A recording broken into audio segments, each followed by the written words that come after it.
Channel आज हम बात करते हैं जिगेंटिज्म एंड एक्रोमेगेली के बारे में। जिगेंटिज्म और एक्रोमेगेली क्या है? अगर आपका ग्रोथ हार्मोन ज़्यादा प्रोड्यूस हो रहा है before the closure of epiphysis, अगर एपीफाइसिस आपकी क्लोज नहीं और अगर आपका ग्रोथ हार्मोन ज़्यादा रिलीज़ हो रहा है तो आपको क्या होगा? जिगेंटिज्म होगा, यानी आप जो है आपकी हाइट जो है वो टाल हो जाएगी। इसको हम कहते हैं जिगेंटिज्म। उसके मुकाबले में अगर एक्रोमेगेली की हम बात करें तो एक्रोमेगेली जो है इसका मतलब है कि आपकी एपिफाइसिस जो हैं ये क्लोज नहीं हुई हैं, क्लोज हो गई हैं। उसकी वजह से क्या होगा कि आपकी जो लेंथ है वो लंबी नहीं हो सकती और आपके जो टिश्यूज़ हैं वो साइज़ में ग्रो करना शुरू कर देंगे।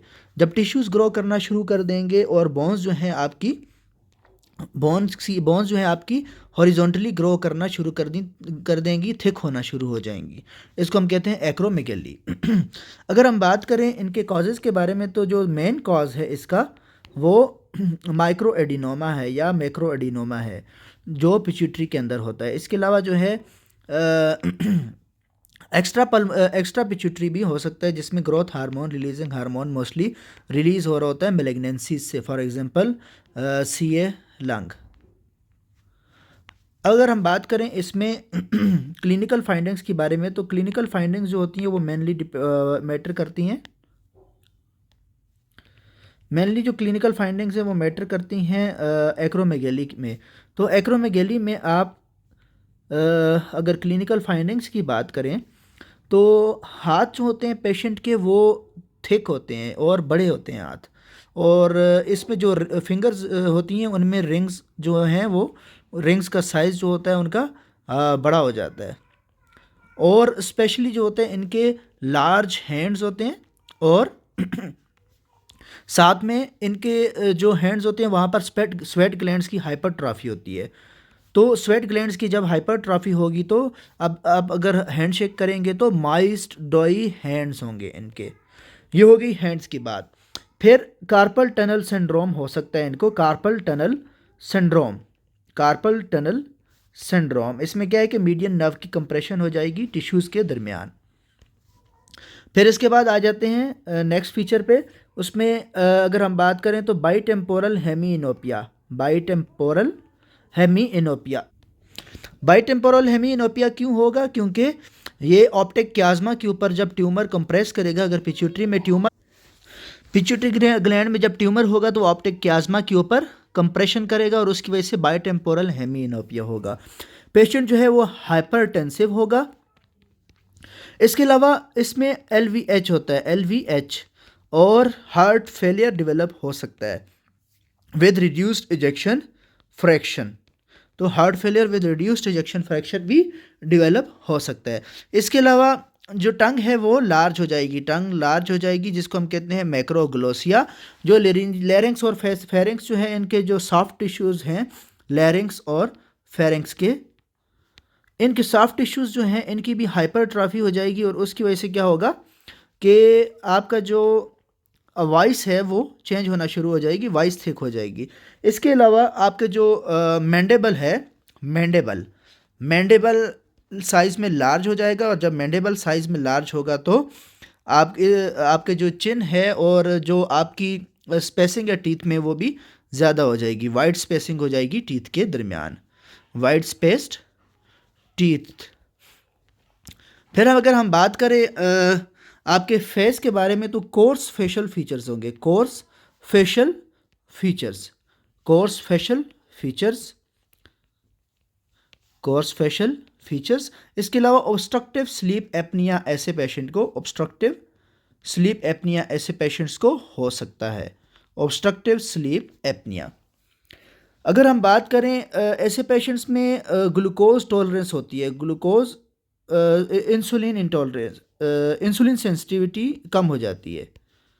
तो इंसुलिन सेंसिटिविटी कम होगी तो इंसुलिन सेंसिटिविटी कम हो जाती है, तो उसकी वजह से क्या होगा, इन जो टाइप 2 डायबिटीज़ मिलाइटिस है ऐसे पेशेंट्स में टाइप 2 डायबिटीज़ मिलाइटिस डेवलप हो जाएगी। इसके अलावा CA कोलोन हो सकता है, CA कोलोन और कोलोनिक पोलिप्स भी बन सकते हैं। अब इसके साथ क्या होता है कि जब पिट्यूटरी माइक्रो एडिनोमा या मैक्रो एडिनोमा जो है वो कंप्रेशन करेगा तो कंप्रेशन की वजह से क्या होगा कि जो पिट्यूटरी ग्लैंड है, कंप्रेशन की वजह से पिट्यूटरी ग्लैंड काम करना छोड़ देगा, बाकी जो है हार्मोन्स रिलीज़ करना छोड़ देगा।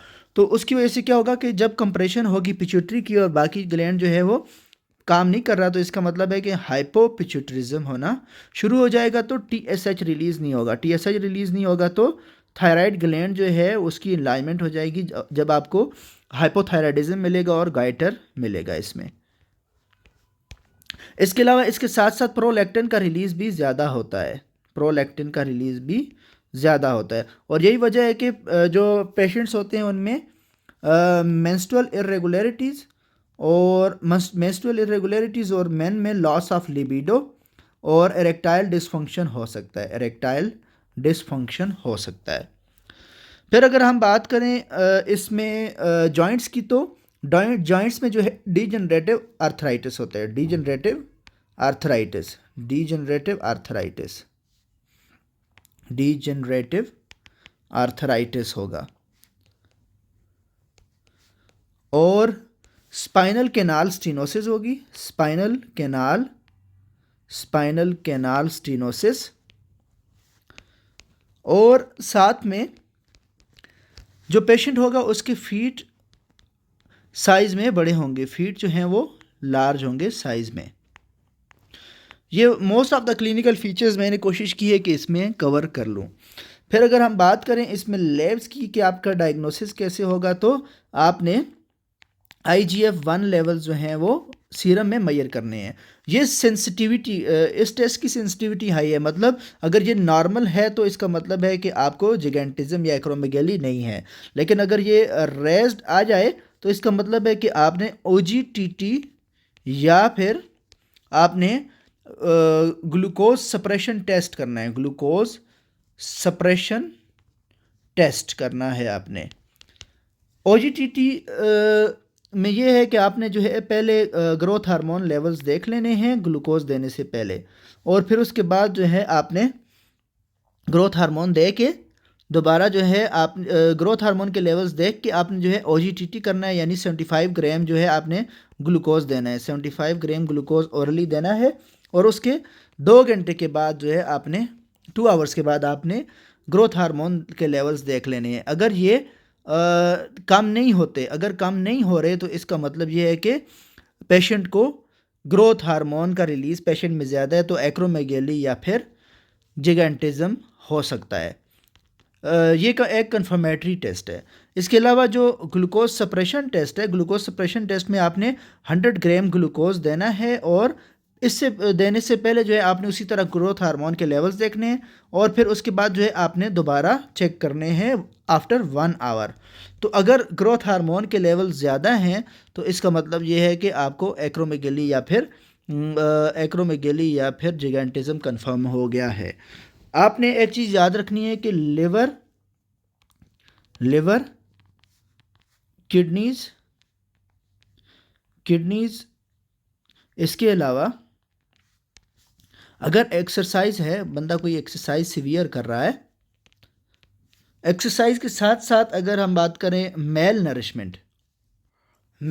नरिश्ड है अगर कोई पेशेंट या फिर अर्ली एडोलेसेंस, जब ग्रोथ फेज बंदे का होता है, तो अर्ली एडोलेसेंस में भी इन सब केसेस में आपके जो ग्रोथ हार्मोन होगा उसके लेवल्स हाई आएंगे, फाल्सली ज़्यादा आएंगे। तो इन केसेस में आप जो है इन टेस्ट पे रिलाई नहीं कर सकते हैं।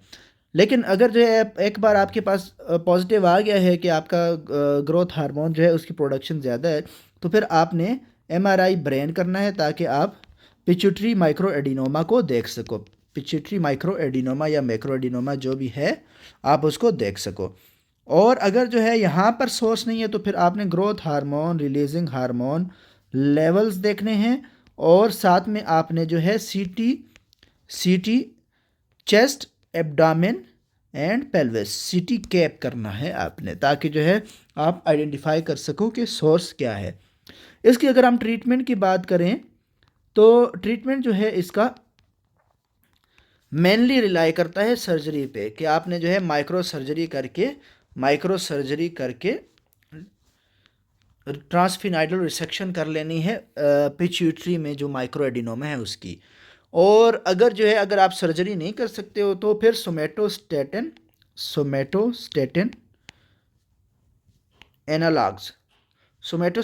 एनालॉग्स आप दे सकते हो, फॉर एग्जांपल ऑक्ट्रियोटाइड।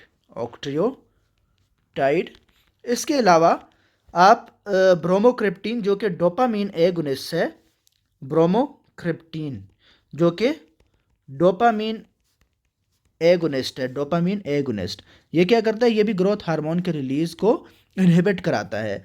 तो आप ब्रोमोक्रिप्टीन भी यूज़ कर सकते हो, और अगर इनमें से किसी से भी फ़र्क नहीं पड़ता तो आपने क्या यूज़ करना है, पेगविसोमेंट। पेगविसोमेंट क्या है, ये ग्रोथ हार्मोन का जो है ये रिसेप्टर्स का एंटागोनिस्ट है, ग्रोथ हार्मोन के रिसेप्टर्स पे एंटागोनिस्ट है। तो सिंपली अगर हम बात करें तो ग्रोथ हार्मोन एंटागोनिस्ट। तो अगर ये सारे काम नहीं करते तो फिर ग्रोथ हार्मोन एंटागोनिस्ट काम कर सकता है।